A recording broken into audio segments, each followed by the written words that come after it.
comúnmente ocurre que las personas se acostumbran a usar una palabra que proviene de otro idioma sin saber lo que significan.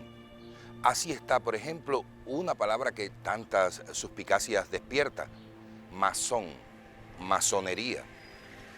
Si usted no se ha puesto a pensar en esta palabra, entonces no sabe que viene del francés y que en francés es algo tan común. Masón en francés significa albañil y masonería significa albañilería. Todo se inició entre los masones o albañiles constructores de las impresionantes catedrales góticas.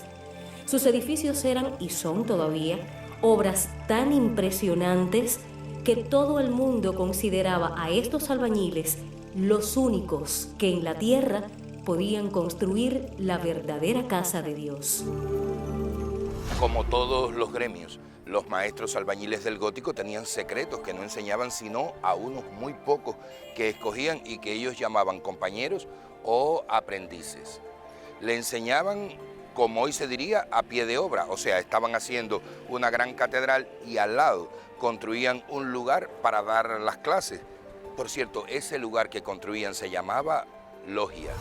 Para proteger su magnífica sabiduría, los maestros constructores o maestros masones rodearon los actos o tenidas en las logias de un esoterismo absoluto, parecido al de los antiguos misterios iniciáticos egipcios, griegos y judíos. Desde ese entonces, la masonería se presenta como una fraternidad integrada por iniciados que guardan una verdad hermética, o sea, una verdad que nadie que no sea uno de ellos la podrá descubrir. Después que han transcurrido tantos años, todavía hoy las logias masónicas son impenetrables para quienes no se han iniciado en su rito. Sin embargo, en este edificio, ubicado en la calle Narciso López, entre Freixes y Martí, ocurrió un hecho histórico trascendente. Fue exactamente aquí donde triunfó la revolución de 1959 en Holguín. Al venerable maestro que dirige la logia, le convencimos de que ese hecho social tan relevante a todos nos pertenece por herencia y porque antes le juramos muchas veces que no vamos a curiosear en ninguno de los secretos que ellos guardan, nos permitieron visitarlos. Este es un momento singular. Pocas veces ha entrado una cámara de televisión en un recinto masónico. De todas maneras, antes de hoy nos marcaron un espacio por el que nos podemos mover y asimismo nos marcaron varias habitaciones a los que no podremos entrar con cámara ni sin ella. Amables televidentes, el templo de la respetable, benemérita, meritísima y centenaria Logia Holguín.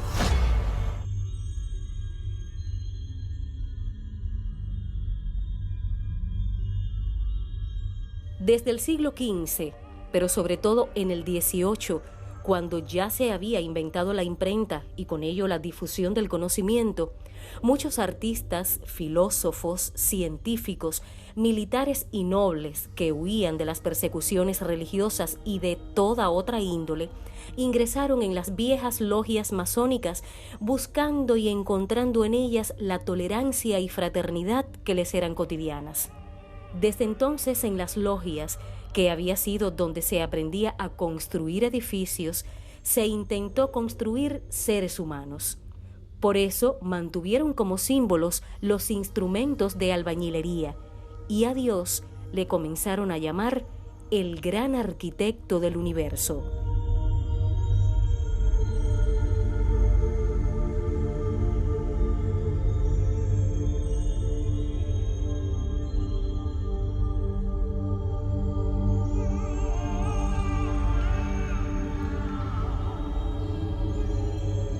En este lugar se siente sobrecogimiento. Pienso yo que sea por la quietud, por el silencio, por los tantos símbolos que a quienes no somos masones nos resultan misteriosos, pero sobre todo por la frase inicial que le dicen a todo el que quiere entrar a la masonería.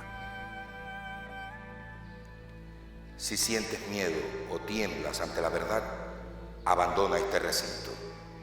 Si eres débil o no tienes voluntad, retírate. Todavía estás en tiempo. Si decides seguir, debes comprometerte a guardar un conocimiento secreto, aún en las peores condiciones. La masonería moderna tiene dos ejes esenciales. Uno nació en Inglaterra y el otro en Francia.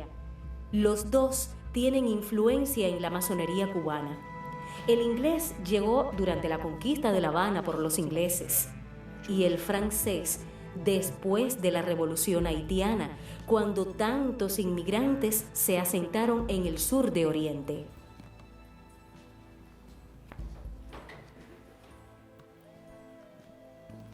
Estas son las actas de la Logia Holguín. En alguna de ellas debe estar descrito en detalles el hecho que antes llamamos el triunfo de la Revolución de 1959 en Holguín. A buscarla y a leerla hemos venido.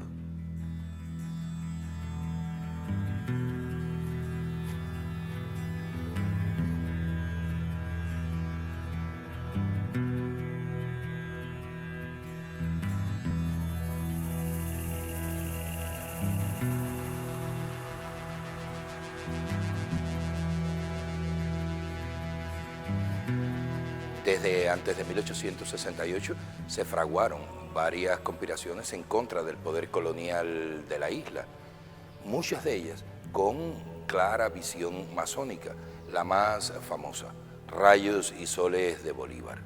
Posteriormente hubo otras, como por ejemplo la Gran Legión del Águila Negra o la Mina de la Rosa Cubana. Por cierto, la Mina de la Rosa Cubana diseñó una bandera y masones como eran, esa bandera tiene claros símbolos masónicos en ella. Posteriormente, en 1869, en Guáimaro, durante la primera Asamblea Constituyente Cubana, la bandera que había sido de la Mina de la Rosa Cubana se asumió como la bandera nacional de esta isla. En las logias en que se organizaron esas conspiraciones, había masones españoles y criollos conviviendo en fraternidad. Pero el pensamiento no podía converger porque los hermanos masones tenían posiciones encontradas. Unos eran furibundos integristas, otros tenían ideas anexionistas a los Estados Unidos del Norte y otros eran independentistas. Ese motivo y otros que no tenemos tiempo para explicar, fueron los que llevaron a Vicente Antonio de Castro a fundar en el año 1862 una nueva logia, el Gran Oriente de Cuba y las Antillas. Fue esa logia la que sirvió de cohesión a todos los iniciadores de la Revolución del año 1868. El Gran Oriente de Cuba y las Antillas se extendió por toda la isla, donde se fueron fundando distintas logias, pero a la conspiración para llevar a Cuba a una guerra por la independencia, ninguna de esas logias fue más trascendente que la bayamesa, que se nombró la Estrella Tropical número 16.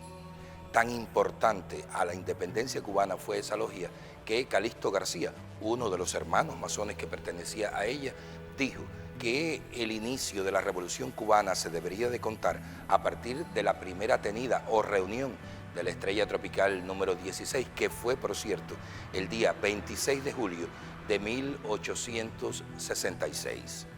Era el venerable maestro de la Estrella Tropical número 16, Francisco Vicente Aguilera, un hombre incansable y de un patriotismo hermoso. El día 27 de febrero de 1867, Francisco Vicente Aguilera visita la ciudad de Holguín y aquí funda otra logia. A ella concurrieron holguineros con una clara vocación independentista.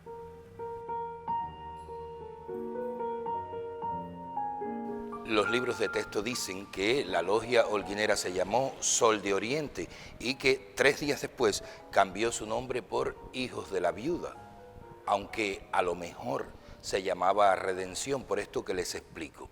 Cuando los manzanilleros se levantaron en armas, la noticia se supo en toda Cuba y el capitán general mandó que sus tenientes gobernadores hicieran presos a todos los que pudieran secundar aquel levantamiento.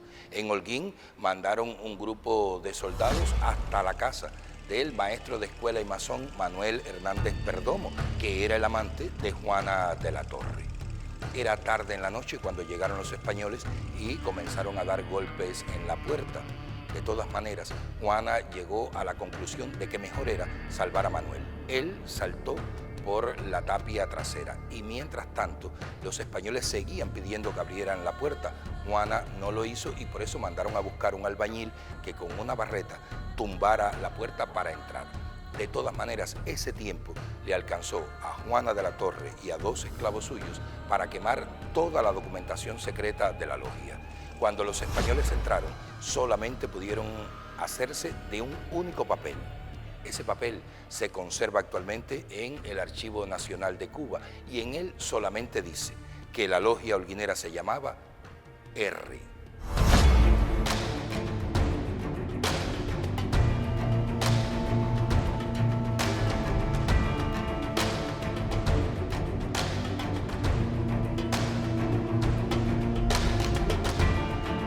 En este lugar, el día 2 de enero de 1959, el batistiano Regimiento Militar Holguinero se rindió ante las fuerzas del ejército rebelde que estaban en la zona, dando por terminada la guerra. Obviamente que el secretario de la logia levantó acta y en ella deben estar escritos todos los detalles. A leer esa acta vinimos, pero todavía no la hemos encontrado. Por tanto, retornaremos en la siguiente emisión. Hasta entonces.